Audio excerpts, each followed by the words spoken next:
Hello and welcome back to the Designing VMware Infrastructure video training series. In this lesson, we're going to be taking everything that we've discussed so far and bringing it all together. First, I'd like to set the stage for what we're going to do in this lesson, and then throughout the remainder of the lesson, we're going to be working through a fictional scenario to discuss design considerations and design processes. In this lesson, we're going to walk part of the way through a fictional design scenario. Now, I say part of the way because a true, comprehensive, and complete vSphere design requires a tremendous amount of effort and a tremendous amount of information, far more than I can present to you effectively through this medium. So we're going to just take ourselves part of the way through the design scenario, or part of the way through the design process using the scenario that I've created. And we'll use this scenario to reinforce some of the terminology, topics, and techniques that I've shown you throughout the course. I'll start out first by providing some information, a background on the scenario, and then I'll go to a series of questions. If you need to review the information that I provided, well, the beauty of video training is that you can simply rewind it back to the previous section where I'm providing the scenario background and then proceed ahead again into the questions. So with that, let's look at our fictional design scenario. In our scenario, we have a company, the Wired Brain Coffee Company, who is turning up a new data center and has plans to implement VMware vSphere 5 for the first time in this new data center. Now, Wired Brain has existing vendor relationships with partners like Cisco for their Ethernet networking equipment, Brocade for their storage area networking equipment, EMC for their storage platforms, and HP for their servers and compute nodes. Their staff are well versed in this equipment. They've been using it for some time, and they really don't have any desire to change the vendors that they're using. Right now, in their current infrastructure, they're running almost exclusively Windows Server 2003 R2. But as part of this new data center, they're going to migrate their applications to Windows Server 2008 R2. They initially plan or need to host 500 VMs, but they want to be sure to include calculations for 15% growth per year over the next 3 years. Based on the information I just provided to you, let's see how well we do with some of these questions. First, can you identify at least one requirement?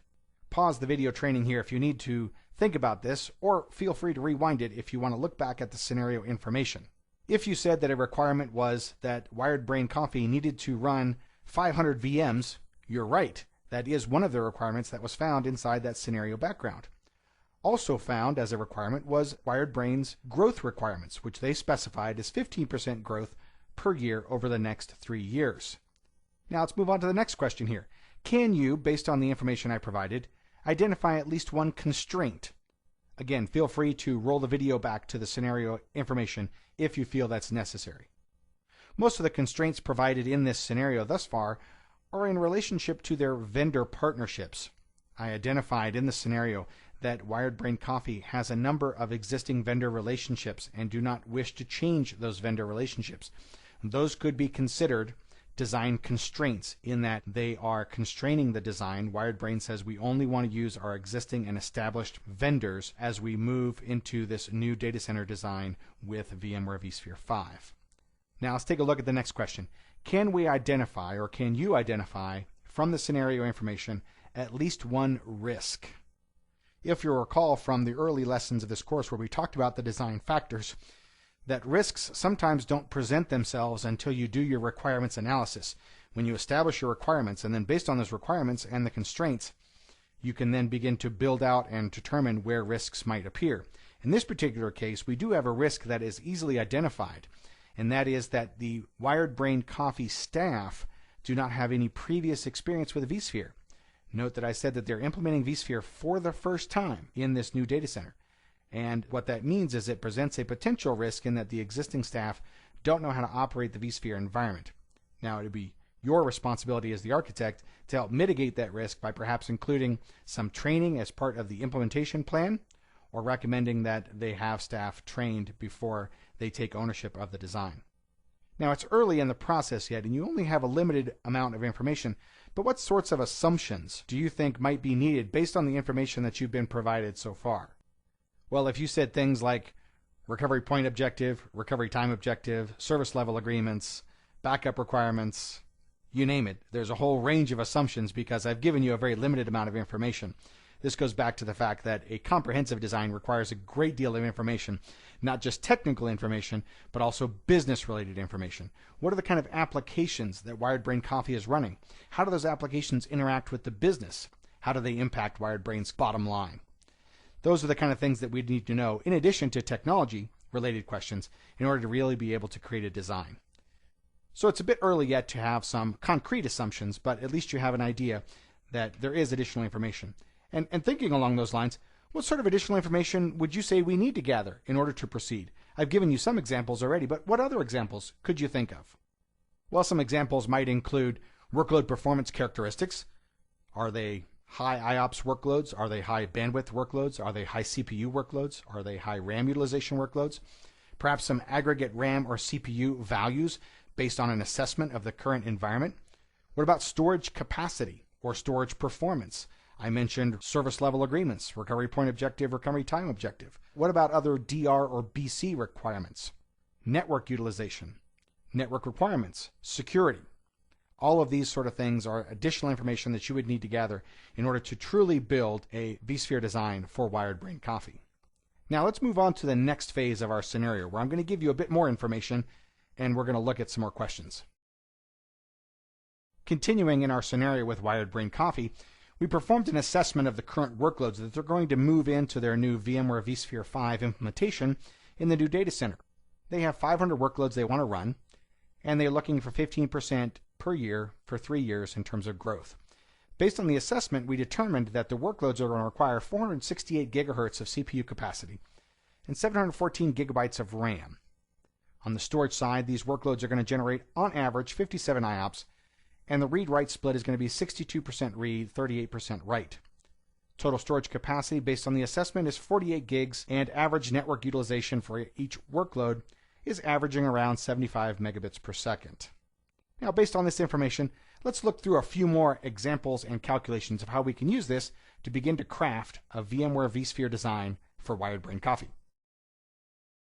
So now that I've given you some additional information regarding our design scenario here, let's see how we can use that design scenario information to continue our design process. In this case, we're going to look at compute workloads. Now, I've specified here that we're going to use servers with 16 cores, 2.2 gigahertz per core, 96 gigs of RAM. And how many servers would be required in that case? Well, we know that the logical compute design has pretty much already been given to us.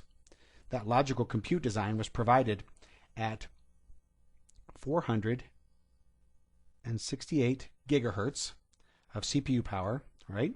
And 714 gigabytes of RAM.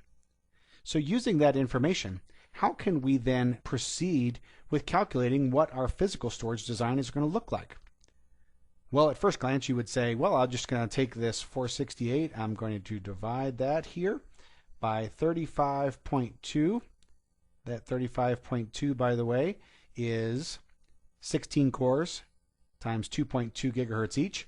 And if you were to walk through that calculation, you'd end up with 13.3 servers, or then you'd round that because we can't have 0.3 servers, to 14 servers required to meet the CPU requirements that were specified in the logical design provided in the scenario information. And if we use that same process for our RAM, then we could say that 714 gigabytes divided by 96 gigabytes per server, that gives us approximately 7.4 servers. And again, we would round that up to 8 because we can't have 0.4 servers. And that seems pretty reasonable, but the problem here is that we've overlooked something. Those 16 cores at 2.2 gigahertz would only be able to provide 35.2 gigahertz total capacity if we ran it at 100% utilization. And well, in most cases, when we run something at 100% utilization, our response times are not going to be what we need.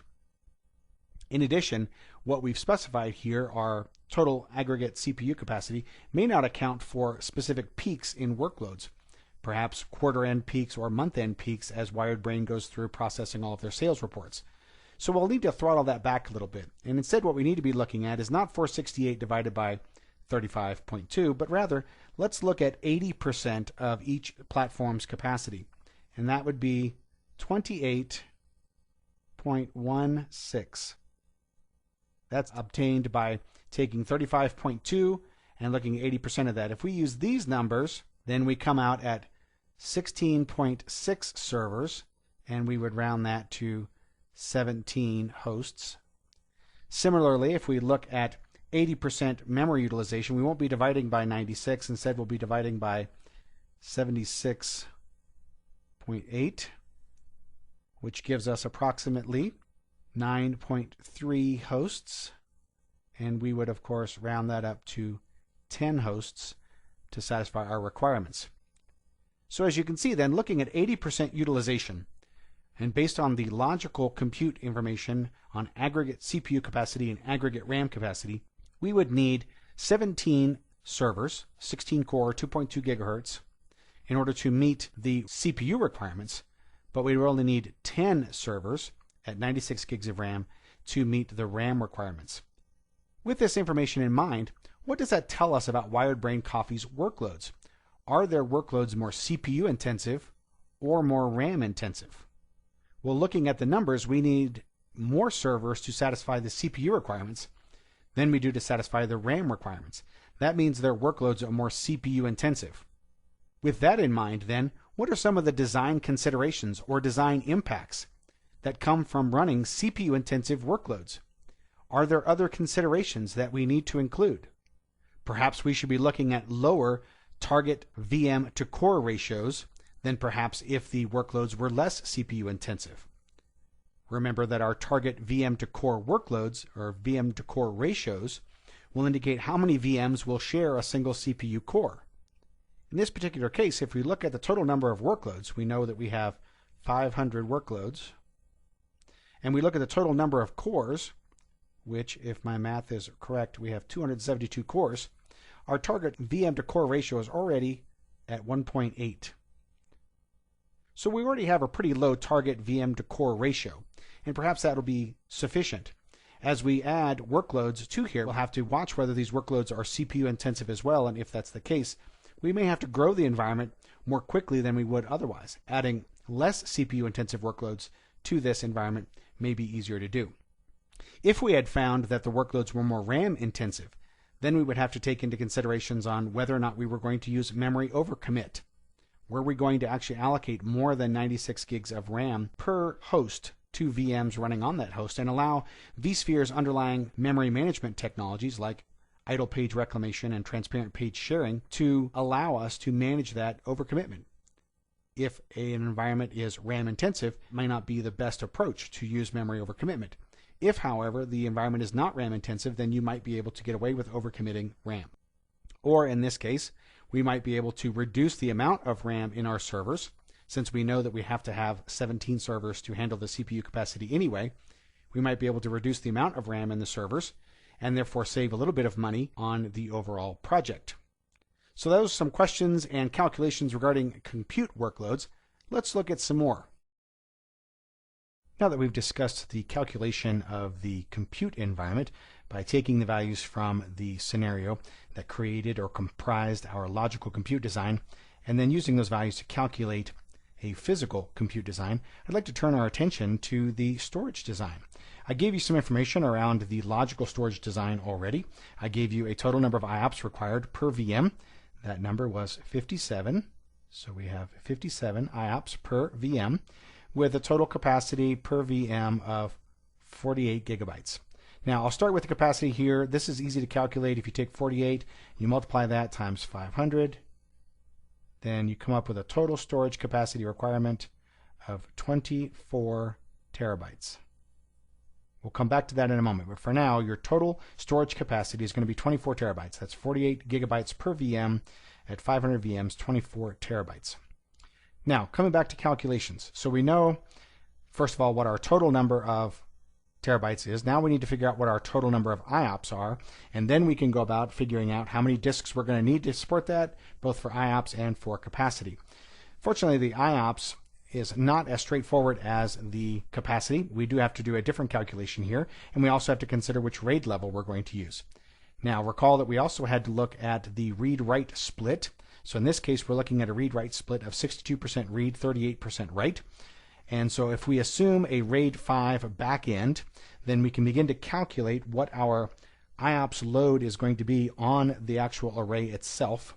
So we'll do that by first taking 62% of the IOPS, which in this case is 35.34. We'll add that with the 38%, which are writes, and then we multiply that number by the RAID write penalty with RAID 5 in a 4+1 set. That is a write penalty of 4, and that gives us a total IOPS load of approximately 122 per VM. If we then extrapolate that out at 500 VMs, then we run up with a IOPS workload of approximately 61,000 IOPS. And at 175 IOPS per drive, and I got that because we specified a 15K fiber channel drive, and it's reasonably accepted that a 15K fiber channel drive can provide about 175 IOPS at a reasonable latency, then we end up with approximately 348 drives needed to support 57 IOPS per VM at 500 VMs. On the capacity side, and in a 4+1 RAID 5 set, then we need 5 disks to give us 2.4 terabytes at 600 gigabytes each. And we need 10 of those 5 disk sets, so that gives us a total of 50 drives to support that capacity. So 348 drives to support IOPS, 50 drives to support capacity. So looking at that information then, are these workloads more IOPS intensive or capacity intensive? Notice that the number of disks required is significantly higher. But that doesn't really tell us whether they're IOPS intensive or disk intensive. This is more a function of the fact that I can provide 175 IOPS out of a spinning disk like a 600 gig fiber channel drive, but I can provide 600 gigabytes. This is a reflection of the fact that disks have grown in capacity much more quickly than they've been able to provide in terms of IOPS. So what if we were to change this around a little bit? Remember that we have to, as an architect, we have to understand design impact. So what if we change this around again? What if we say, instead of using RAID 5, we're going to use a 2+2 RAID 10 set, which has a RAID penalty, a RAID write penalty of only 2. So if we go back through our calculations again, 35.34 is the 68 or the 62% read, then 21.66 are the writes with a write penalty of 2. That gives us an overall IOPS load of approximately 79. Extrapolated out at 500 VMs, we are just over 39,000 IOPS. And at 175 IOPS per drive, that gives us approximately 224 drives needed from an IOPS perspective.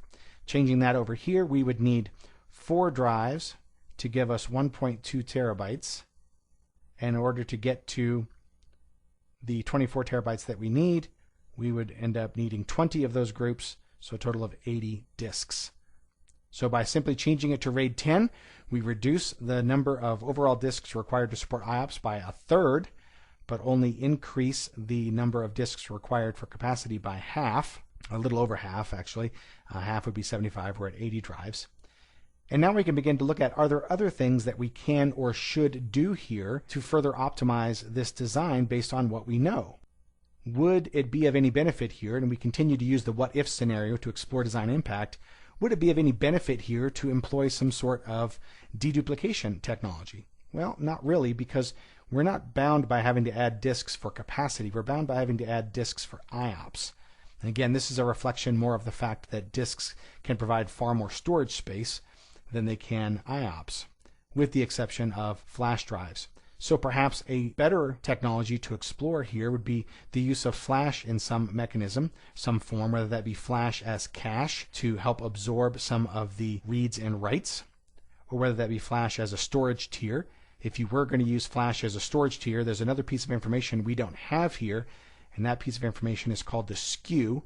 In other words, what percentage of the data generates the most writes, and that would help us determine how much flash would be necessary.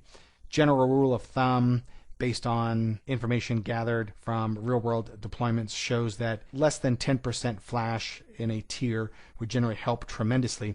We'd have to go through some more detailed calculations, but you get the idea here that perhaps if we were to add just a few flash drives, we could dramatically reduce the number of spinning drives required, and then we could look at an analysis of the cost. How much did it cost to add those flash drives? How much did it cost to license any software necessary to do any tiering or data analysis, versus how much money did we save with not having to buy additional drives, and how much money will we save, if any, looking at operational costs, power, cooling, that sort of thing. The same can be said for looking at RAID 5 versus RAID 10. Yes, we have to buy more drives, but we can buy fewer drives because of capacity. All of these things are things we have to take into consideration as we look at this. This is a reminder of the need that we have to look at this holistically, so we can't consider things only from the perspective of IOPS. So we can't look only at the fact that each VM generates 57 IOPS, and we can't look at the fact that each VM generates 48 or needs 48 gigs. These two pieces are interlinked. And that's part of what we talked about, needing to maintain a holistic view of not just one aspect of the design, but every aspect of the design as you move forward, because a change in one area will invariably have an effect in another area, and we need to understand that effect and be able to account for it. Now that we've looked at some storage-specific discussions, let's turn our view to the network. I'd like for us to now turn our attention to the networking side of our scenario. Based on the information that we've seen thus far in calculating through our compute nodes and calculating through our storage, we figured that we would need about 17 ESXi hosts. Those 17 hosts are 16 core systems at 2.2 gigahertz and 96 gigs of RAM. Now, based on that, can we calculate about how many VMs we're going to be running per host? Well, that's fairly straightforward. We're just going to take our number of VMs, which we know to be 500 based on the scenario information. We divide that by 17, and we ran up at about 29.4 VMs per host. Since we can't have an odd number of VMs per host, we'll round that up to 30. So 30 VMs per host, and that is in line with our calculated VM to core ratio earlier of about 1.8 VMs per core. This was our discussion when we were looking at the compute nodes about whether these were CPU intensive or RAM intensive workloads. Now, based on that number of about 30 VMs per host, can we figure out how much network throughput those VMs are going to generate? We can indeed. If we look at 30 VMs and each VM generating about 75 megabits per second, then our total is 2250 megabits per second, or 2.25 gigabits per second. So we're looking at each host generating about 2.25 gigabits per second based on the assessment that we did and how much network throughput the VMs were generating. Now, based on that, how many NICs do we need to allocate to handle our VM network traffic? Well, if we assume we're going to use 1 gigabit NICs, then we could get by with just over 2 NICs, but that's assuming that each NIC is capable of running at 100% utilization. And the reality is that full duplex Ethernet typically will run at about 80% utilization. So if we look at about 800 megabits per link, then we could do 3 links, and that would get us 2.4 gigabits per second. But there's a problem here, because with only 3 NICs, how are we going to provide network redundancy? Are we going to take a single vSwitch and take all 3 NICs for VM traffic and connect it to a single physical switch? Well, then we've got a single point of failure. What if that single physical switch fails? What we really need is to be able to take the links for our VM network traffic and split them across 2 physical switches, like this. That means even though we could get by from a network bandwidth perspective with only 3 NICs, the recommended configuration would be to set aside 4 NICs for VM network traffic. Now, that's in addition to any NICs that we might allocate for vMotion, any NICs we might allocate for fault tolerance, any NICs we might allocate for management, and any NICs we might be using for storage if we are indeed using Ethernet-based storage such as iSCSI or NFS. Now, why is that important? Well, it's important for a number of reasons. One, it's going to drive how many physical switches you're going to need and what kind of physical switches you're going to need. So we know at 4 links per host and 17 hosts, then that gives us a total of 68 ports that we're going to need. When we look at how we do this, okay, between 17 hosts, we need 68 ports. So how many physical switches is that going to be? Well, if we use 48 port switches, that means that we're going to have 34 links per switch split across 2 switches, which means a 48 port switch would suffice and would leave us some room for uplinks because we potentially haven't calculated any sort of 10 gig uplinks or using some trunks to go up from there. It'll also tell us how many NICs need to be in our compute nodes. So this will drive the selection of our compute nodes. We need to make sure that we select compute nodes that are capable of supporting at least 4 NICs. Now there's a variety of other considerations that we haven't taken into account here. We haven't taken into account, for example, security requirements. Do any of these VMs need to run in a different security zone or a different trust zone than some of the others? That would drive more NICs or a different sort of network configuration. We haven't discussed whether or not we should use 10 gigabit Ethernet here and what that might look like. So there's a lot of other considerations, but at least this gives you an idea of some of the calculations you can go through that will at least put you in the ballpark of where you need to be as you select the network design based on the information that you have in calculating the design factors. Now, I'd love to take you through even more design scenarios, but we're going to have to stop here for now. Hopefully, these last few sections that I've shown you have given you some food for thought and given you some valuable information on how you can pull all of the various pieces together from this course and use them in designing VMware vSphere environments. And that's it for walking through our fictional design scenario. I would have loved to continue to explore all the various relationships and dependencies and calculations that are involved in creating a comprehensive VMware vSphere design, but as I mentioned earlier, that requires a great deal of information and a great deal of time, and well, unfortunately, I'm out of time. I hope, though, that what I've been able to share with you during this fictional design scenario has really helped to reinforce all the concepts, the terminology, the ideas, the techniques, the tools, and the procedures that I've described and covered to you throughout this course. So what we covered in this lesson is, first, we set the stage for the fictional design scenario by talking about what we were going to do and the information that was provided to us. And then we worked through the scenario to give you a real life, or as real as we can with a fictional design scenario, example of some of the calculations that are involved, some of the explorations that are involved, the relationships, the dependencies, all with an eye towards reinforcing the holistic view of the design, of being able to look at the design with the big picture in mind, and remembering that all these pieces are intricately interrelated with one another, and you can't consider any one piece on its own. That's it for this lesson. Thanks for watching.